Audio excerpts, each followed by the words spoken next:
சொல்றான் பாருங்க. நம்பி கட்டுற கதையெல்லாம் எடுத்து போட்டு ரொம்ப இருக்கிறாங்க உடனே. சொல்லு மதி. நீ பண்றது கொஞ்சம் கூட சரியில்லை மகள். என்ன சரியில்லை? நீ எதுக்காக எங்க அம்மாவை கூட்டிட்டு இந்த வீட்டுக்கு வந்த? நீ பாட்டுக்கு இங்க வந்து ரெஜிஸ்டர் மேரேஜ் பண்றேன்னு சொல்லி மீனாட்சி மேடம் கிட்ட சவால் விட்டுட்டு போயிட்ட. ஏன் கிட்ட கேட்காம எதுக்கு ரெஜிஸ்டர் மேரேஜ் பண்றதுக்கு ஏற்பாடு பண்ண? சொல்ல வேண்டியதெல்லாம் எப்பவோ சொல்லியாச்சு மதி.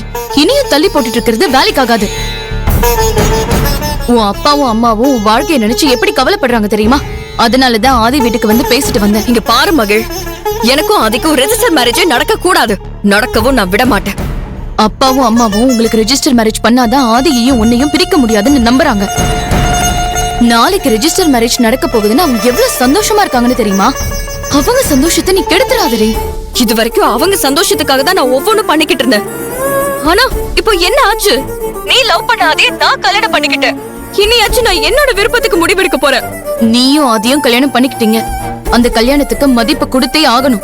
நீயும் அதையும் காதலிச்சிருக்கீங்க. அந்த காதலுக்கு நீங்க மதிப்பு கொடுத்தாகணும். ஏய் முட்டாள், நானும் அதையும் எப்பவோ பிரிஞ்சிட்டோம். நாங்க 2 பேரும் ஒண்ணு சேர்றதா எங்களுக்கு ஐடியாவே இல்ல. உங்களுக்கு ரெஜிஸ்டர் மேரேஜ் பண்றதா நான் முடிவு பண்ணிட்டேன். ஒழுங்கா நாளைக்கு ரெஜிஸ்டர் ஆபீஸ் வந்து உங்க கல்யாணத்தை ரெஜிஸ்டர் பண்ற வழிய பாரு. அப்படியா?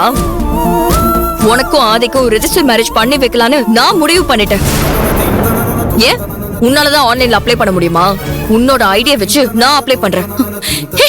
எனக்கு டைம் அலாட் பண்ணிருக்காங்கல்ல, அன்னைக்கு ஒழுங்கா ரெஜிஸ்டர் ஆபீஸ்க்கு வந்து உன் கல்யாணத்தை ரெஜிஸ்டர் பண்ணிக்கிற வழிய பாரு. என்னடி பதிலுக்கு பதில் பேசுறியா? நீ சொல்றதுக்குலாம் நான் ஒத்துக்க மாட்டேன். நான் ஆதி கிட்ட பேசி கன்வின்ஸ் பண்ணிட்டா நீயும் ஒத்துக்கணும். அப்படி ஒத்துக்கலனா ரெஜிஸ்டர் ஆபீஸ் வாசல்லையே நான் விஷத்தை குடிச்சு செத்துருவேன்.